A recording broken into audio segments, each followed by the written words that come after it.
In the heart of Nairobi, deep inside the bustling maze of Kibera, dreams are born in the dust.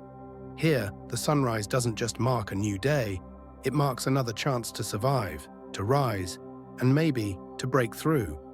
For 16-year-old Jay and his 14-year-old sister Mila, every morning begins with the sound of vendors calling out and children racing to school with torn shoes but whole hearts.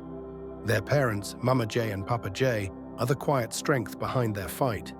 Mama Jay works tirelessly at her small food stall, feeding strangers with the little she can afford. Papa Jay repairs old shoes on the roadside, trading sweat for shillings.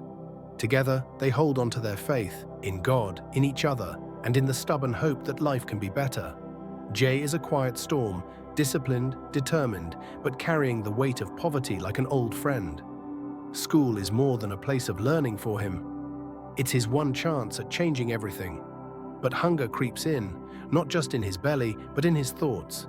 Some days, he chooses pride over help.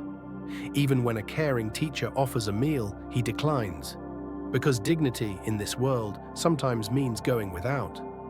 Meanwhile, Mila begins to slip through the cracks. The pressures of adolescence, the whispers of the streets, and the lure of freedom all pull at her like invisible hands.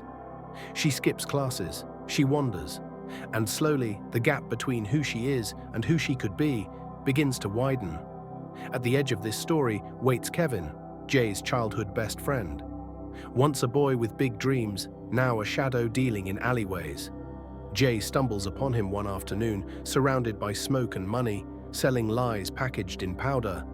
Kevin greets him with open arms, trying to pull Jay into his world, into a faster life, an easier path. But Jay stands his ground. Despite the hunger, the temptation, and the pain, he turns away. Because even in darkness, his light still flickers. Then, life hits harder.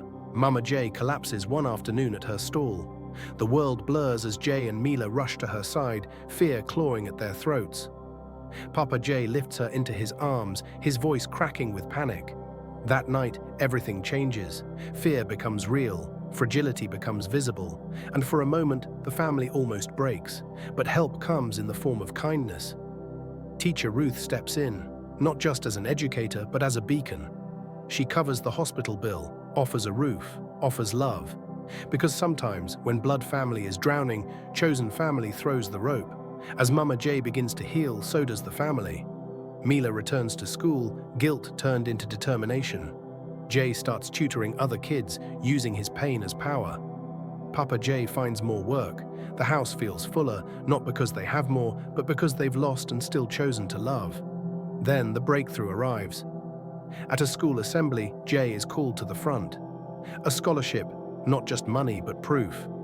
Proof that effort counts, that struggle speaks, that faith, when mixed with action, blooms. And as Jay holds the certificate in his hands, his father's eyes gleam with pride.